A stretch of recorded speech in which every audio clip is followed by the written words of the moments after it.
today we're going to tie the professional world. We're going to tie together your career with your own personal happiness and fulfillment, because today we're going to talk specifically about how you can create abundant success in your own career. And in order to do that, we're going to be talking with someone named Terry McDougall. And for those who don't know Terry, Terry is an executive and career coach and the CEO of Terry B. McDougall Coaching. She helps high-achieving professionals remove obstacles that keep them stuck so that they can enjoy more success and satisfaction in their lives and careers. Before becoming a coach, Terry was a longtime corporate marketing executive where she led teams, developed strategies, and advised senior leaders to drive business results. She is the author of Winning the Game of Work: Career Happiness and Success on Your Own Terms. She is also the host of the Marketing Mambo podcast. Terry, it's a pleasure to have you here. Brandon, I'm so happy to be here with you this morning. How are you? I'm doing great.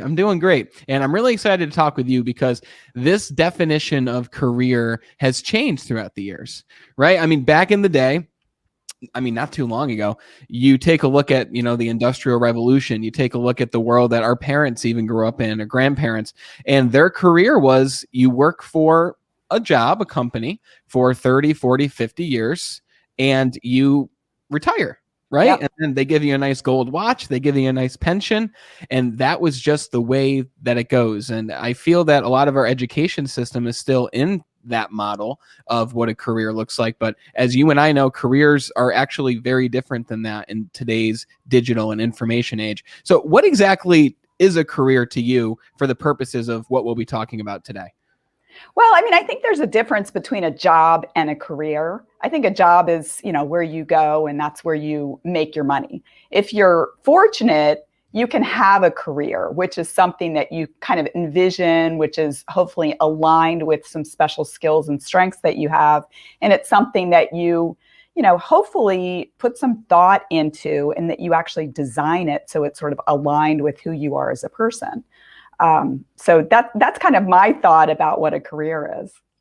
Yeah, I'd have to agree with that. And you said a career is something you have when you're fortunate, right? So what is the differentiator between those who simply have a job and those who have a position somewhere that they can call a career? What's the gap there between those two things? Well, I'd like to take you back to when I first graduated from college and some fantastic advice that I got that I think set me on a career path rather than just jumping from job to job. And that was my boyfriend's mom gave me the book, What Color's Your Parachute? When I first graduated from college. She had done some career counseling and she said, do not apply for any jobs, do not interview for any jobs until you've read this book and done all of the exercises. Best advice that I ever got in my life around career, because doing all of those exercises made me take a look at myself and say, what am I good at?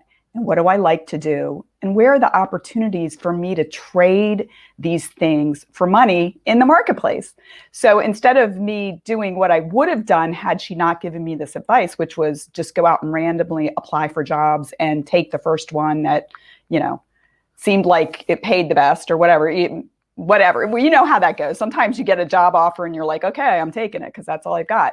But instead, it made me think like, okay, here's a few potential industries or functional areas that might be a good fit for me. And that's how I targeted my job search. And it eventually got me on this path of marketing. And that was really a great fit for me, being a creative and analytical person. So I could pretty much show up authentically and be learning things that were interesting to me so that there was just a lot more positive energy whenever you're on a career that you're doing something that you like and you're actually good at and you want to continue on that path. Yeah, it's a whole different vibe when you're going into work every day, excited for what it is you're about to do, excited for the way that you can help people. Like I worked for years and years, and I still work with this company where they sell cell phones. They're the largest retailer for Verizon Wireless. Yeah. And a lot of the people there who see it as a job, they all have the same pain point. They say things like, I'm just not passionate anymore about selling cell phones. And I'm like, well, dude, it's been 4 months, right? You Yeah. just started. And Yeah. listen, I'd be like surprised if you told me that you were passionate about selling cell phones, but instead, what else could you be passionate about? And they're like, Right. well, what do you mean? And I say, well, what about the people that you're selling the cell phone to? Mm-hmm. The ability it gives them to speak with their family from like we're doing right now. I mean, we're Right. several states apart from each other and we're having a conversation in real time being broadcasted. That's a pretty miraculous thing. Yeah. Now, this book, What Color is Your Parachute? That's a really interesting concept, because a lot of people move into a job and they try to then figure out how they fit into the overall archetype of what that job looks like, and where they fit like a puzzle. Mm-hmm. But what if instead, like you said, we determined what those strengths are, we determined what we enjoy? Are there what specifically from that book, and what specifically would you recommend to somebody who doesn't know what direction they want to go in career-wise, and they don't Mm-hmm. know where to begin? What advice would you give them? I actually work with people a lot of times that are, maybe at a crossroads and are thinking like, I don't know what I want to do, or I fell into this line of work and I've decided that it's not a good fit for me and I want to do something else. This may sound very simplistic, but the thing that I'll usually ask them is, what did you want to be when you grew up? Because I think deep down inside, we know what we like to do. We know, if we really look at ourselves, what we're good at. And if we can, even look around us, I'll say to people, pay attention when you see somebody doing something, you get a little pang of envy, because that's telling you something. That's telling you that that's something that is attractive to you and you'd like to have, but you feel bad because you don't have it. These are all signs. And this is actually one of the hardest parts. And sometimes when I'm starting to work with somebody, they'll look at me a little skeptically because they're like, come on, like, don't I just need to like update my resume? And, what do I need to do to, find these jobs? And I'm like, that's not where you start. You start with yourself. You're selling a product when you go in and interview. And it's important to think about what the product is, what are the benefits of the product, how can they use the product well, but you've got to think about that.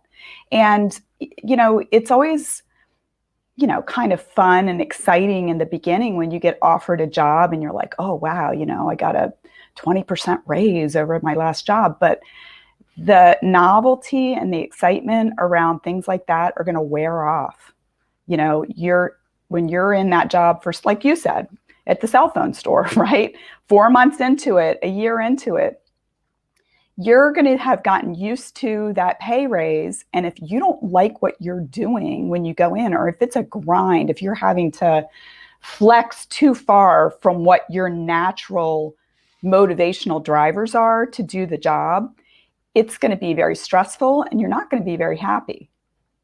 Yeah, like you said, it's going to feel like a grind every single day. And I like how you said, what is it that you wanted to be when you wanted to grow up? Or not when you wanted to, we whether we want to or not, we grow up, right? Yeah. For me, I wanted to be a rock star, right? Yeah. I would look at people on the stage and I was like, I want to do that. And I learned how to play guitar. And it's funny, the path that it's led me down, because, well, I'm not a rock star. I speak to groups of people and I can incorporate music into those presentations. So I feel that while we might not know exactly what's going to happen, while we might not know the exact outcome, we find these different opportunities on the way to that outcome that can exercise those strengths. And like you said, I believe everyone listening has a unique ability, right? A unique strength that they are just innately gifted at, or something that they've become great at through practice, through education, whatever it may be. Now, the people who specifically come to you for help, right? Who are the people? Because let me tell you, in leadership myself, I found that the people who need the help, it's not the low performers, right? They're not the ones most of the time coming to you saying, I want to improve my performance, because those people are mostly like, well, it's just the way it is. This must just not be for me because I'm not succeeding. It's like the higher performers that are looking to improve. It's the people in the middle, the people at the top. So who comes to you for help? And let's start there. Who are those people? Well, I've come up with a label for the people that I work with, and it's called people who are successful but not satisfied. Mm. And what I mean by that is that if you looked at them on paper, or even their families might say to them, like, why are you looking for a new job? Or like, what do you have to complain about? Like, look at you. You have this great title. You work for this great company. You're making a lot of money. You got a great house, car, wife, husband, going on great vacations, etc. From the outside, they're successful. Inside, they're not feeling quite so satisfied. And maybe even their success exacerbates that, because they're like, well, I should be happy. Why do I not feel happy? And I believe that, if we can sort of get more in touch with ourselves, and kind of going back to what we were talking about earlier, like, what do you want to be when you grow up? And by the way, I wanted to be a ballerina or an artist, right? So I'm not a ballerina or an artist, but the reason why I asked that question is because if you can get in touch with what's the essence of why you wanted to do that, like both of those things that I wanted to be when I was growing up was, they're creative. And so for me to find an outlet or a job where I could get paid to have tap into my creativity, that gave me satisfaction. And sometimes the successful but unsatisfied people can be good at lots of things, and they are, because they're smart. They've got good work ethic. Typically, they have a record of success behind them that they build on as they're going through their career. But a lot of times, it's not aligned with really what makes them happy, or maybe who they are, authentically inside. So, my job is really to help them get a lot more alignment between what they're doing for their career and who they are as people. Yes, absolutely. I like how you said it's not exactly what you wanted to be when you grew up. It doesn't mean that you have to do that. It's the essence of what it is. Because obviously, while I didn't become a rock star yet, I'm still 27. I got time, right? While I didn't become that, the essence of me wanting to do that was, because I was thinking as you were talking, it's that I always have known that I like attention. I'm great at grabbing attention. Sure. I like having attention, and I like to make use of that attention and add value to people with it, right? It didn't always used to be that way, but now it is. And I love to perform for people. Right. And it completely correlates to what it is I do now, Exactly. even though it's not the original idea. Sure. Very interesting concept.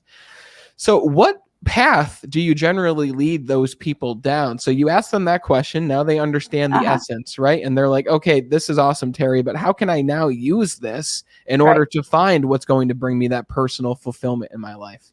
Well, I have a number of steps that I take people through when I work with them. And the first thing that we do is get clarity on, it's the hardest part. We get clarity on what their goal is. Because a lot of times when people come to me, they're feeling pain, right? Like they've been in this job for 8 years. And like I said, they're making a lot of money. They really would love to quit. I'm not saying this is everybody, but, or, they've gotten promoted and they realize they're not really doing everything that they need to continue to be successful, but they're not sure what to do differently. So it's very important for us to get clear on, okay, what's your goal? What does success look like? Because sometimes when people are in pain, they just want to get away from the pain. But if you're looking over your shoulder trying to get away from something, you might stumble into anything, right? So it's really important to focus forward and say, positively, what's the goal? It's not get out of this job. It's, okay, I want a job that has X, Y, and Z attributes to it, right? Or I want to go work for this company, right? Get very positive and clear on what the goal is. And then start thinking about, okay, if I'm here and that's where I want to go, what does the roadmap look like from here to there? Very often when we're coming up with what are those steps that they need to take in order to get to that place, we'll come across gaps, right? So if somebody wants to move from one company to another, or they want to get that next promotion, or they've gotten the promotion and they're not feeling comfortable with, say, delegating or time management or something, we're identifying gaps. So we'll work on skill development. For a lot of people, if they want to move up. I actually work with a lot of marketers, and a lot of times if they've been working for 20 or 30 years, they'll say, I'm great at marketing conceptually. I haven't kept up with the digital marketing aspect of modern marketing. And so I'm like, okay, go out and get a certificate in digital marketing so that people see that you've kept abreast of what's important in that area today.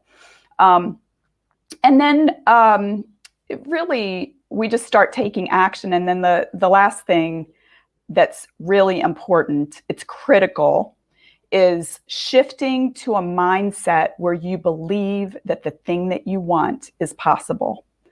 Because a lot of times when I first start working with somebody and I say, okay, well, what's that goal? What is it that you want? Two things will usually happen, or two answers. One is, I don't know. And I always think, like, you do know. There's something inside of you that's sort of blocking you from recognize it because you're afraid you're not going to get it. Or there's the people that will say, well, I know what I want, but here's all the reasons why it's not possible. Right? Like, Yes. I really want that promotion, but they don't promote anybody to that level unless they have an MBA. Or, I'd love to work for Google, but nobody can get in there. Right? Like all of these reasons. I'm like, okay, stop right there. What do you want? Period. Right? Let's just get clear on that. Let's let that breathe. Let's let that live. And separately, we'll come up with the game plan to see if what steps you need to start taking to make that possible. And I have seen this time and again that I can't guarantee. Obviously, I can't guarantee, like, okay, if you work with me, you're going to get a job at Google, right? But I can guarantee that if you get clear on your goal, you come up with a game plan, you start taking action towards it, you're going to end up in a way better place than you are right now. Because when you start walking on that path towards the job at Google or whatever, towards that promotion, you're going to start seeing lots and lots more opportunities, right? And so, yeah, maybe you at first thought you wanted to be a ballet dancer or you wanted to be a rock star, right? But when you start taking action in that direction, you discover, like, hey, maybe I'm not, going to be on the cover of Rolling Stone, but I can be a podcaster. And this feels awesome. I'm influencing, I'm sharing, I'm entertaining, right? I have the ability to be creative. And that's really what the purpose is. It's to find a happier place where you can be who you are, not trying to squeeze yourself into a box and kind of believe that the only way that you can be quote unquote successful is to, give up your humanity. It's not sustainable, by the way, to do that. Yeah. And just by working with you, they're going to become more valuable of a person, because I've heard you say in the past, it's not necessarily even getting what you want and achieving a goal. It's more so about who you're becoming on the journey to that goal, right? It's about the person you're becoming, the skills. Because I remember, Terry, 6-7 years ago now, I wanted to move up in the company that I was in, right? But I wasn't familiar with what my strong points were, what my strengths were, what I wanted. Even I had no clarity whatsoever. Yep. And I just remember it was just a job for me. It wasn't a career, but I finally one day decided, okay, this is something that I can do. And like you said, I was making excuses that cut me off from the opportunity of maybe I can do this. I was saying things like, well, everyone that I'm going to be leading, they're older than me. Why would they listen to me? I don't have the respect of the team right now, right? All these mistakes that I made in the past. And then finally, the leader that helped me, my mentor at the time, was like, dude, you got to get out of your own head. He's like, read this book. And he gave me a book called The Secret by Rhonda Byrne. And it helped me become more conscious of my thoughts. It helped me become conscious of what I wanted. And really, at that point, my career became a game for me as I started to advance. So I love how you've talked about a career is synonymous in a way with being a game. What do you mean when you say that those two things are alike? Well, I think that a lot of people sort of stumble into the workplace and just think that, well, everything, all of the quote unquote rules of school and family and fairness and so forth, they apply directly in the workplace, and I definitely fell victim to that in my career, because I was a good student in school, and I thought, okay, well, I just would study and keep my head down and my nose clean and raise my hand and ask for things and do my work. And I was rewarded for that. And I thought, well, if I go into the workplace and I do the exact same thing, clearly people are going to see like, oh, she's smart. Let's promote her. She's hardworking, etc. And that's not necessarily how you advance in the workplace. There's really three ways that you can add value in a business. And it's that you're going to help increase revenue, with cost savings. You're going to help the company save money, or you're going to help reduce risk, which actually saves money for the company. And most people, or a lot of people, go into the workplace and they're like, okay, well, what's my job? What are the tasks that I need to do? And they'll just sort of blindly do the tasks, and they won't really understand or connect the dots between what they're doing and how that contributes to one of those three areas of value. And I think that when you start to think bigger and you step back rather than being sort of, I use the analogy a lot of like a scrum in rugby where everybody's like, all crunched up on top of the ball. And when you're like that, you're putting a lot of effort in and you can't really see where you're going, right? Your likelihood of like breaking free from that and going someplace and scoring, I don't even know how you play some rugby, but I do know about the scrum. It's unlikely, putting a lot of effort in. But if you can like step back and look at the whole field, you get a better perspective on things, and you start to see options for, how what you're doing contributes. You can start to understand, like, how do I navigate within this? And I also think that, and I mean, this was something that I was very naive about, is that, guess what? When you work for a company, it's made up of a lot of people. Mm-hmm. And all of the people's motivations are not necessarily what you might think they are, right? I mean, it's not everybody is like, I'm here to, sacrifice for the common good of the organization, right?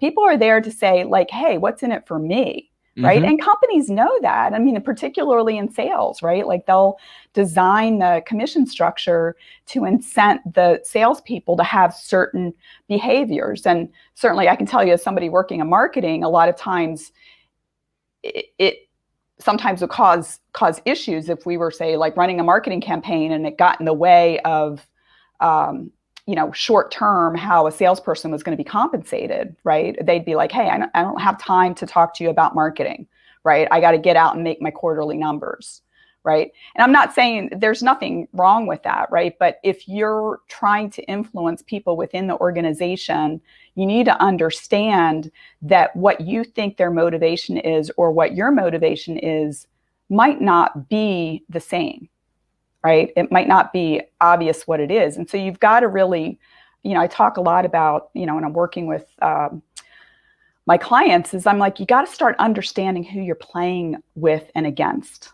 right? It's kind of like playing poker with somebody and learning their tells, right? You need to understand, like, if I do this and this person always does this, and that's not what I want them to do, maybe I need to do something different when I interact with them. Absolutely. If you want to succeed with people, you really need to understand human nature at a very high level. Exactly. And somebody that I studied for a long time when it comes to human nature and the laws of power, quote unquote, is mm-hmm. Robert Greene, who mm-hmm. talks a lot about these different things. And let me tell you, when my career exploded for me with the company that I worked with, I was with them for many years, and I still work with them to this day. I stopped thinking about the box that was already there, the box that was already established, right. Like a sales trainer, team lead, area sales manager, and then boom, you own the market. Like I started to think instead about those three things that you just mentioned. Mm-hmm. I started to become more conscious of, okay, well, how can I help them increase revenue? How can I help them to save money? How can I help them to reduce risk? And the answer for me was, well, how can we earn more money? We can have unified training. What mm-hmm. am I great at? I'm a great trainer, a great sales trainer. I'm a high mm-hmm. performer in sales.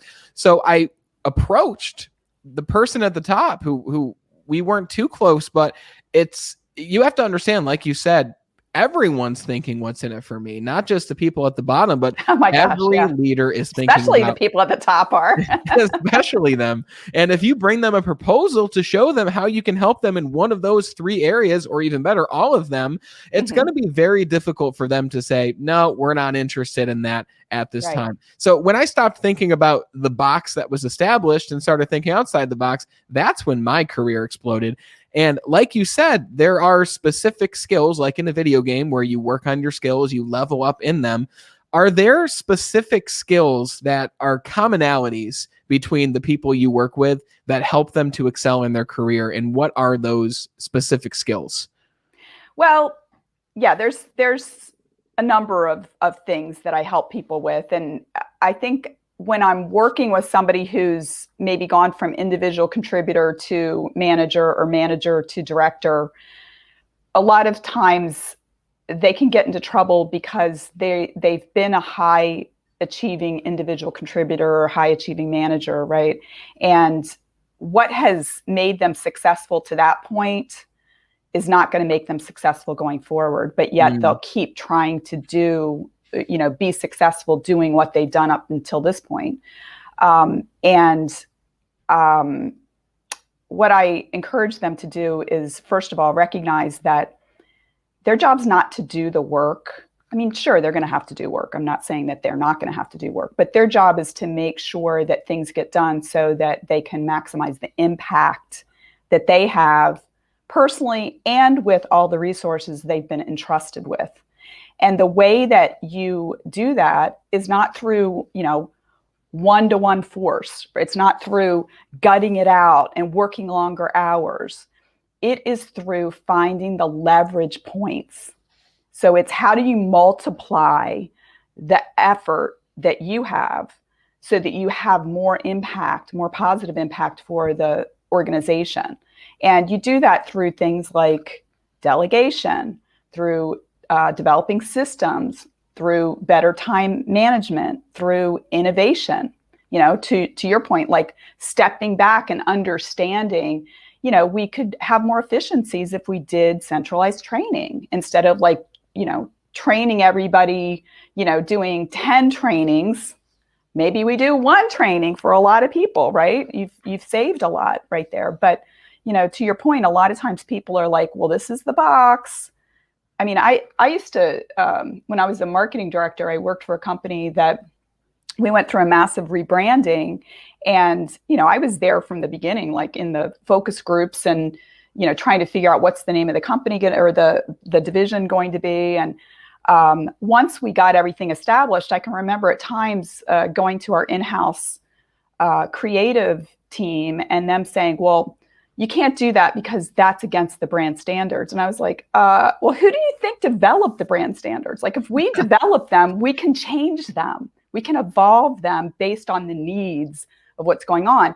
And that's the same thing in business, right? It's very easy, especially when we're young, you go in and you're like, okay, well, this is how Walgreens is set up. They've got the aisles and they've got this, this is what we're used to, right? It doesn't mean that's the way it has to be, right? They've evolved that over time, and we can continue and we need to continue to evolve based on what we see as the needs of the marketplace. Yeah, absolutely. I love all those different things that you just said when it comes to delegation systems, time management. It's all the things that I had to improve in order to reach that next level. I got to tell you, the one thing when it comes to, if I had to name one skill that made all the difference for me, especially from the point of I didn't know what I wanted to the point of succeeding massively in my career, was communication. Oh, yeah. Knowing how to talk with people, not just like speaking and presenting, but if you are unsure of something, knowing how to go to someone and ask for the answer, to ask for help, conflict resolution between two people. Yeah. Even my wife came home and she was talking about something that's going on at the office and she didn't know what to do. And I said, well, what if you went and asked them, and had that conversation? And while not everyone's got different expectations and everyone's got their own set of rules, but if we can communicate what those are for us, then we can better understand somebody else. Sure. I found that a lack of communication is where there's the most friction. Would you agree with that? Absolutely. And I think that part of it is because we don't really realize that other people don't see things exactly the same that way that we do. Mm. And if we can shift our beliefs around interacting with people to think that everybody shares our desire to do the right thing, but they're looking at the situation from a different perspective, right? And usually when you're frustrated at work or at home for that matter, it's because you believe people see things the same way you do, and they're just deciding to do something stupid in spite of that, right? You're like, okay, this just doesn't make sense. Well, guess what? From their perspective, it does make sense. And so if you can get curious about, you know, what are you seeing that I'm not seeing? And also check for understanding, you know, say, well, okay, what I hear you saying is X, Y, and Z. Is that right? Am I missing anything? Because a lot of times we think we understand what people are saying or where they're coming from, and we've missed some really critical factor, you know, that they're saying, well, I don't want to go on vacation there this year. I'm saying sometime in the future, I'd like to go to Hawaii, right? So, and then I don't have to argue that like, hey, that's a lot of money and blah, blah, blah, right? Because sometimes we just got caught up in the drama and we've kind of missed the point entirely, right? Yeah. Yeah, no, absolutely. And I definitely wanted to touch on what you have called the 5 voices assessment. Mm-hmm. So this is a gift that you're giving the audience, Mm-hmm. correct? And Yeah, can that's you right. tell me about like what is the 5 voices assessment and how will that help those listening? Well, we all have a different way of perceiving the world. The 5 voices is something that was developed by this company, Giant Worldwide. It's actually an evolution of the Myers-Briggs type indicator, which, you know, a lot of people know that, you know, ENTJ or whatever. But one of the issues with Myers-Briggs is that most people can't even remember, like, oh yeah, I took it a long time ago. I can't remember what, you know, my type is, or even what it means. But the 5 voices is based on the fact that everybody has these 5 voices. There's the pioneer, which is the person who's like driven and wants to go out and make things happen. There's the connector that wants to connect with people and ideas and opportunities. There's the creative, which, you know, pretty self-explanatory. They want to create. There's the nurturer, who is always like, you know, people first, right? Like let's think about what are the needs of the people. And let me think, I got to come up with the last one. Yeah. I always do this. I'm like, Mm-hmm. let's see. I said the pioneer, creator, connector, nurturer, guardian. Yeah, Mm. this is the reason why I had a hard time, because this is my last voice. The guardian is the person who has respect for the past, who, you know, wants to make sure that we pay attention to rules. These are people that would be in compliance, right, to make sure that we're keeping safe. These are the people that would be focused on, like, how do we reduce risk?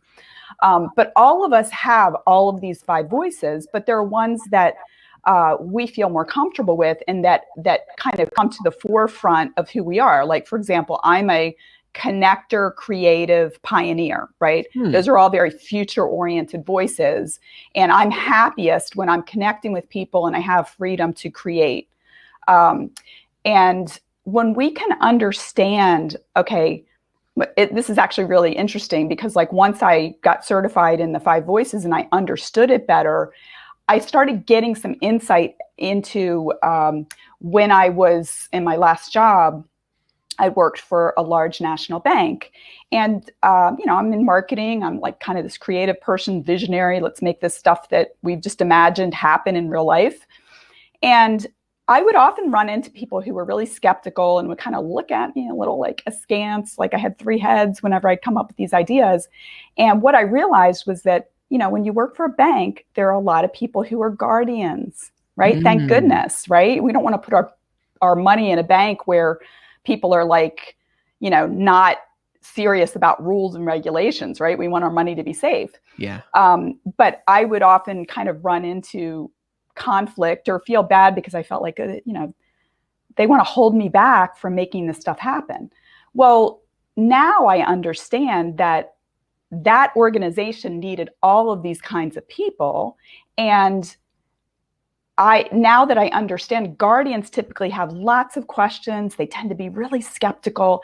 I'd get really frustrated by that because I'd be like, I just want to, go out and make stuff happen. But they wanted to make sure that we stayed safe as an organization. They wanted to make sure that this crazy connector creator person wasn't going out and putting things at risk.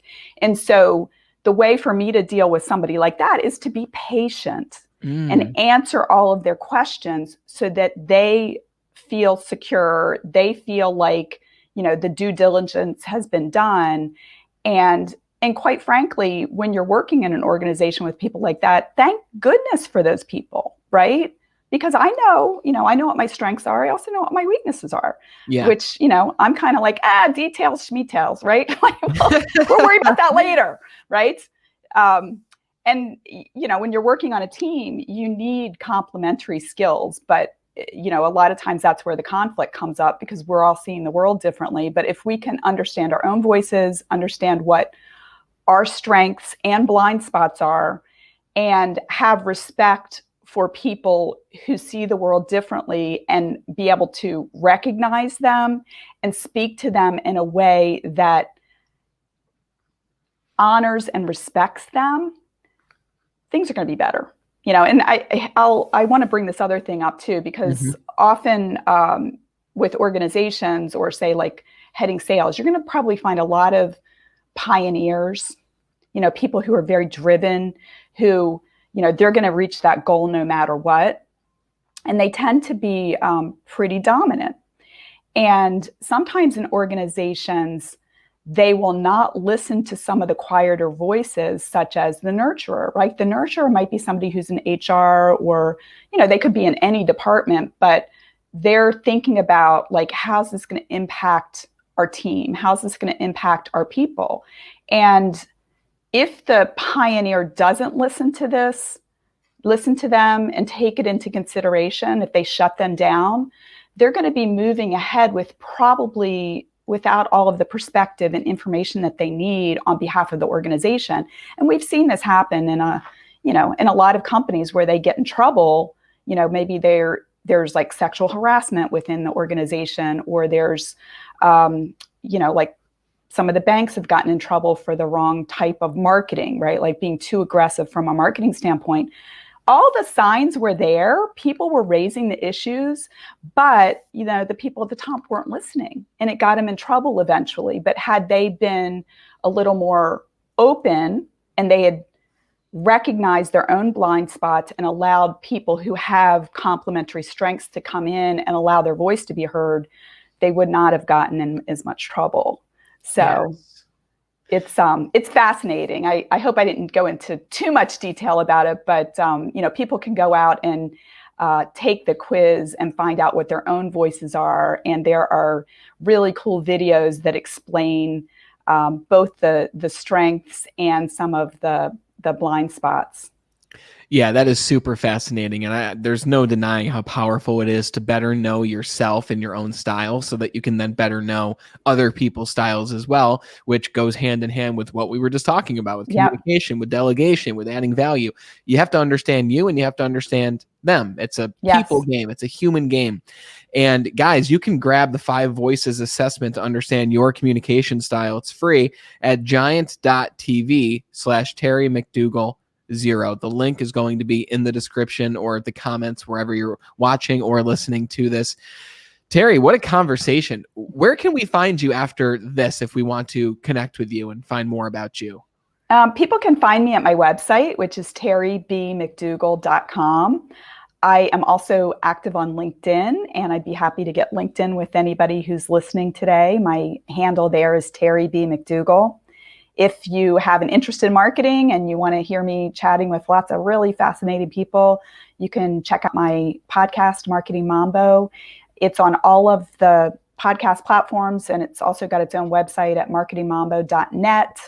And then finally, if people want to check out my book, Winning the Game of Work, it's available at Barnes & Noble and at Amazon worldwide. Incredible. Check her out, guys. Many different ways you can. Terry, it was a pleasure having you here today. Thanks so much for the conversation. Thanks for having me, Brandon. It was fun. Absolutely. What a talk. We talked all about how to create success in your career, which also bleeds into your personal life. They are one and the same for many different reasons. If you enjoyed what we talked about here today, go check out Terry McDougall at terrybmcdougall.com. You can also connect with her on LinkedIn. She will help take you personally and your career to the next level if you are a high achiever who wants more with what it is they do. Thanks so much for tuning in. And if you want to support the Be Better broadcast, a lot of you always ask how you can do that, and I appreciate that. The number one way you can support this broadcast is to simply engage, like it, leave a comment, but most importantly, share it with a friend. Share this broadcast with one person who could use the advice and tips and strategies that we talked about here today, because we're on a mission to impact the other 99% of people who want to improve their life. Because if we can improve ourselves 1% every single day, then we are therefore making a difference in the world. Thank you so much for watching. I will talk to you again soon. And until then, continue to be better.